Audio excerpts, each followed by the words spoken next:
Selecting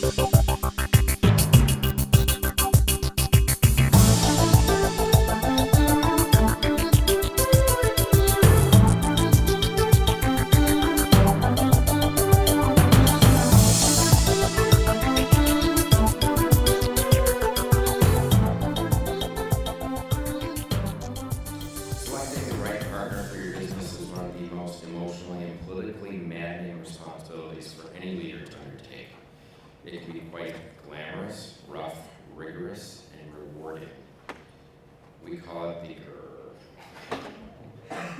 And just that setup, if that tells you anything, Jen Beck is coming up. I've known Jen for a while. She's got a great attitude, great information to share, and I'm looking forward to hear more about what you have to tell us, Jen, in selecting the right vendor.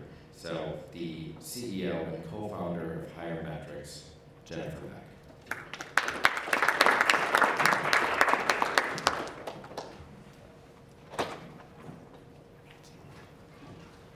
Am I on? Can you hear me? Okay, great.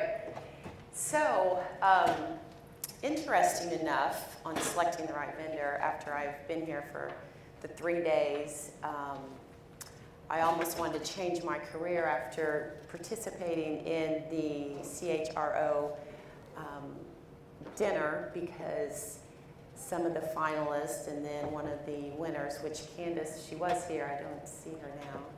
I can't see anything, so it doesn't matter up here. Because one thing that Candace, in her excellent speech, said that, you know, what made her successful, multiple things, but having the right partner, and when I use partner this way, I mean husband and family. So I thought, gosh, she should be up here giving this speech, not me, because she's doing something right with the great partner she has. And then I had the privilege to sit next to Eve a couple times. He was a nominee for the CHRO awards as well, and his wife, and they've been married for how many years? How many years?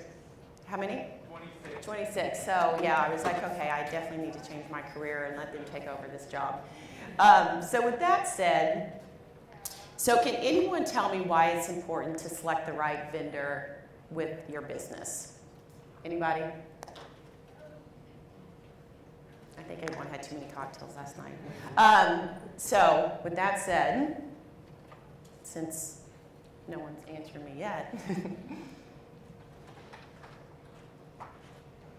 so 85% of companies say that they need to have the right partner in place to grow their organization. It's essential. Throughout this slide, you'll see statistics, and most of the statistics came from CMO, Council, and BPI Network in Forbes magazine. But there's a problem. Many of those partnerships fail. Does anyone know what the failure rate for a partnership is? Come on, somebody. 50? Well, that is the divorce rate, average divorce rate in America. Yeah, okay. Well, it's higher than that. So, what? 70. Higher. 85. 100. Okay, it's 60, but I put 60 up there, but it is 80 overall. This is a worldwide average. North America, partnership failures is 80.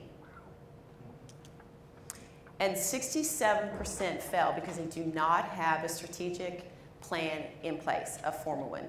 Everyone can talk about it, but they do not have a strategic plan to execute appropriately in place.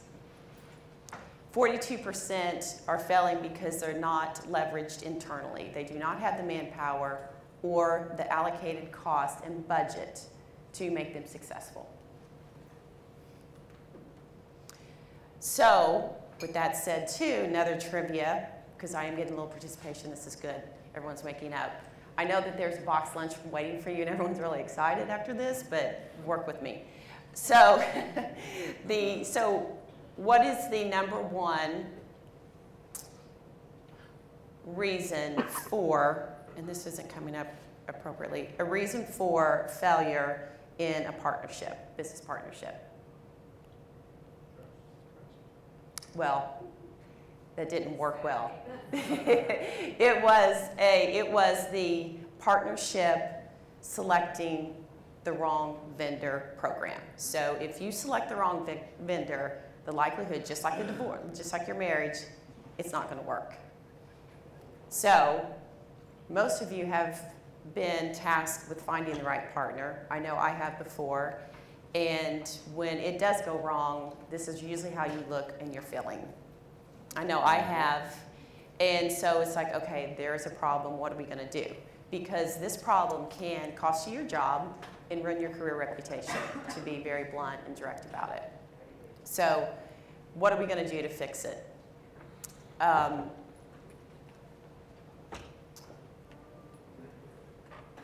This is the wrong slide. That's okay, I'll go with it. So,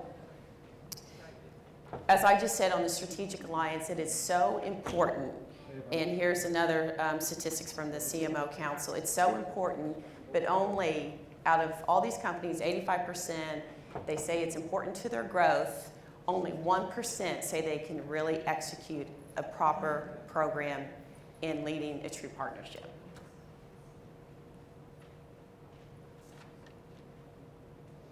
So partnerships, they do fuel your growth, and you have to have that in place to grow and be competitive in the market going forward. So what these executives, there are 330 of them surveyed worldwide, said that they wanted to see in their partnership, and it would help the success of the partnership. They want to see more automation.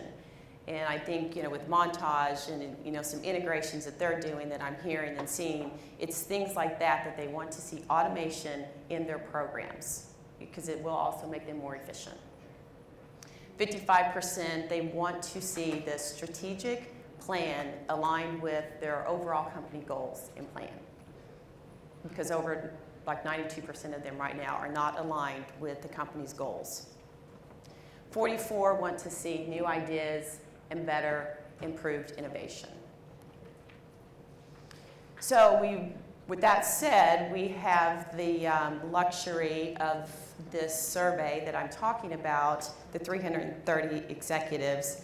They got together and they gave us 7 best practices on how you identify and sustain a true partnership. Now, I'm not going to say these 7s it's going to fix everything, but it's what they said does help a partnership. Do your homework. Go out there and understand what your vendor, your partner, understand their culture, their company goals, their objectives, their values. Do your homework deeper than just asking about their performance. Whoops. Network like crazy. Call your competitors. Who are they partnering with? How is it going? Call any alliances that you have. Call a strategic advisor. Higher metrics. And anyone it could be your neighbor or anybody, just network like crazy and ask just tons of questions. Be synergistic about it. Work together with your partner. You're going to get a lot more done. You're going to be more successful than just working alone. You need to make sure you're scoring everything you do. When I say scoring, once again, it's not just about the scorecard, the SLAs, the KPIs. It is more about, let's align the strategic plan with the execution. Let's put the measurements in place. Let's track it, and let's manage it. And then trust but verify. You can look at all the measurements and say, okay, great, we are performing. But you also have to keep communication open and honest with the community, internally and externally, on how things are going. Ask the question, how are we doing? Don't just survey them. Don't just look at a scorecard. Trust and verify how the performance is going. Communicate.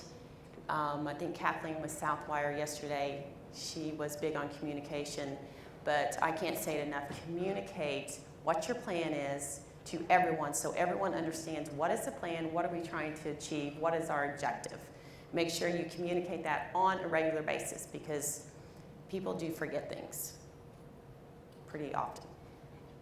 Okay, so exit stage left. That is not telling me that I need to go left. I get it. It's saying that sometimes in a partnership, it is time to say, this isn't working, we need to move on. Don't be afraid to do that. It does not mean failure. It means that you're ahead of the curve. You're doing the right thing for the partnership and the company and probably your career. So, don't take that as a negative thing. So that's it. Thank you very much. And I have a minute and 15 seconds left. Any questions?